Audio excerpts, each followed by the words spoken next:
4. Subcontracting and outsourcing, efficiency or exporting responsibility. Closely related to misclassification is the broader trend of subcontracting and outsourcing work, what David Weil calls the fissured workplace. The basic move is that big corporations keep the consumer relationship and the profit while pushing large parts of the work onto contractors, franchisees, temp agencies, and labor brokers. Corporate's case for this is going to sound familiar. Another way they're justifying why this is just good strategy. We need to focus on core competencies, outsource non-core functions so leadership can concentrate on product, brand, technology, and growth. Or it lowers costs and improves efficiency. Specialist vendors can do it cheaper, faster, and at scale. Competitive bidding keeps our prices down. Or it reduces risk and liability. Outsource the headaches. HR, compliance, injury, turnover, all of that is outsourced so the firm isn't legally on the hook. Or it increases flexibility.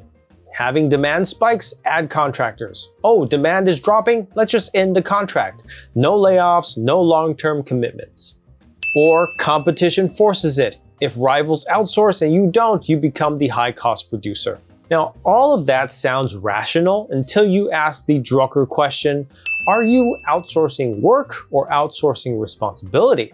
In the fissured workplace, corporate often still controls the reality of the job, such as performance targets, the pace, standards, deadlines, while claiming or adding distance between wages, safety, or legality whenever it becomes a problem. Weil's point is that large firms have shed their role as direct employers, and contractors then compete fiercely to win contracts. And when low-bidding contracts become the industry standard, the first things that are cut are usually very predictable. Things like training, safety, stability, and worker compensation. You don't have to imagine the downstream outcomes from this.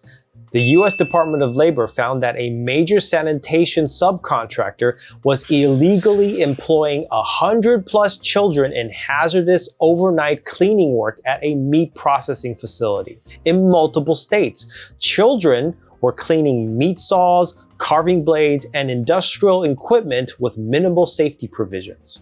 The construction industry also shows how accountability can dissolve through layers of subcontractors and labor brokers. A Century Foundation report estimates that 1.1 to 2.1 million US construction workers were misclassified or paid off the books, shifting costs and risk away from employers. From the Drucker and MLA perspective, this is not only a legal issue, it's another example of designed avoidance of responsibility. Drucker is explicit that people are a key resource of the whole enterprise, and that top management must retain responsibility for people policy, requiring, in his words, as the company's conscience with respect to people. So the alternative isn't never outsource, it's to never outsource accountability. Again, there are high integrity alternatives here. Responsible contracting, not low bid contracting. Require labor standards, safety programs, verify age check, workers' compensation cover, and workers' rights audits with real consequences. Pay for compliance. If the lead firm crushes vendor pricing while demanding perfect performance, it is designed to incentivize cutting corners. Stabilize suppliers and improve jointly. Longer-term partnerships plus shared productivity and safety improvements prevent this race to the bottom. Bring mission-critical labor back in-house. If the work is central to your service promise or is a big safety-critical issue, own that work and take responsibility for it.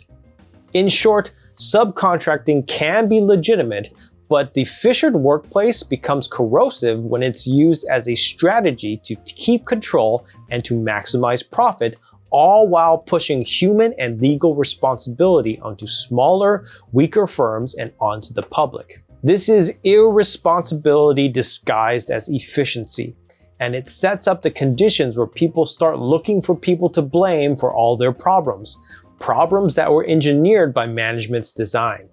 The fifth exploitative practice is geographic labor arbitrage, chasing cheap labor across borders. shifting work to where labor is cheaper and less protected, whether that means offshore abroad, relocating domestically to lower wage regions, or using guest worker programs to bring in a more controllable workforce. Again, management usually has a clean business case to justify this.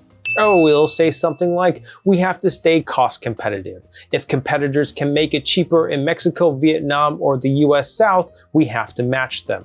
Or shareholders and consumers demand lower prices. If we don't cut labor costs, we lose margin, lose investment capacity, and eventually we lose the business. Or it's about flexibility. If demand shifts, global sourcing lets us move capacity quickly. Or we're not exploiting anyone, we're creating jobs. Offshoring is framed as development, and guest worker programs are framed as filling shortages or providing opportunities. Labor is just cheaper elsewhere, so the rationale is to move to that place where the wages are lowest. Now, here's the Drucker and the management as a liberal art position on this. The question we need to ask is this a real strategy, or is it a shortcut that mistakes cheap labor for a competitive advantage? Now, Drucker's analysis is unusually direct on this point. From his book, Drucker on Asia, Drucker states, once direct labor costs go down to 12%, low-wage labor simply no longer has a competitive advantage. What one can save by paying lower wages, one loses. There are quality problems, there are people problems. So that means when labor costs drop in the low teens as a share of your total costs, other factors begin to start eating those savings.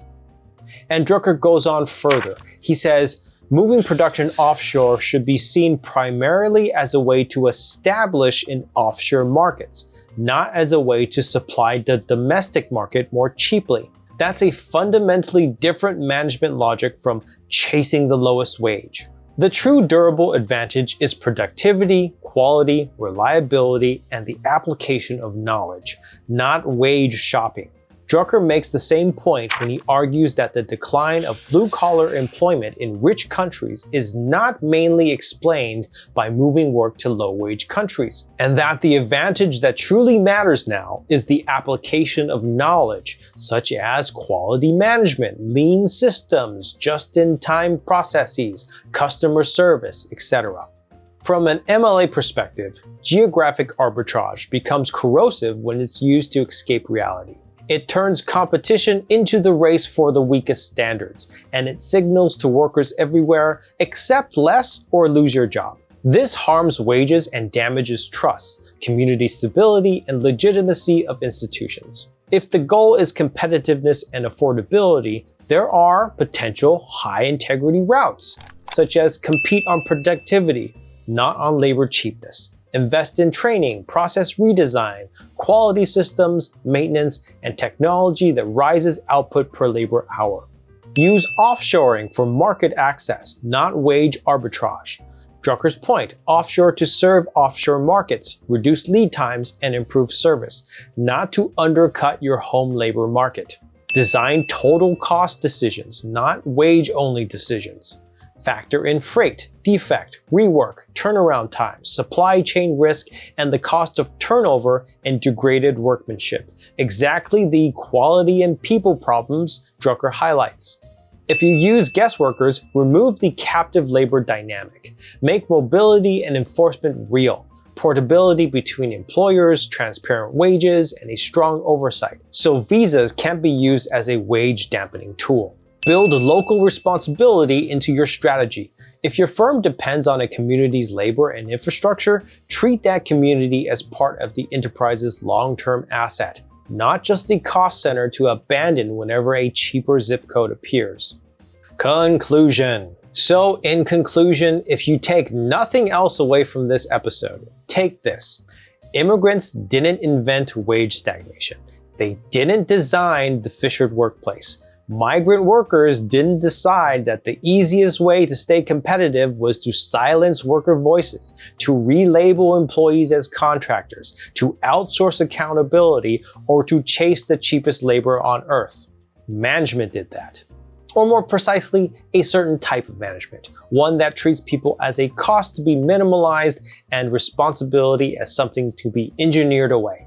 And that's why blaming immigrants is so convenient. It lets us argue about who is in the workforce while ignoring how the work is designed and who profits from that design.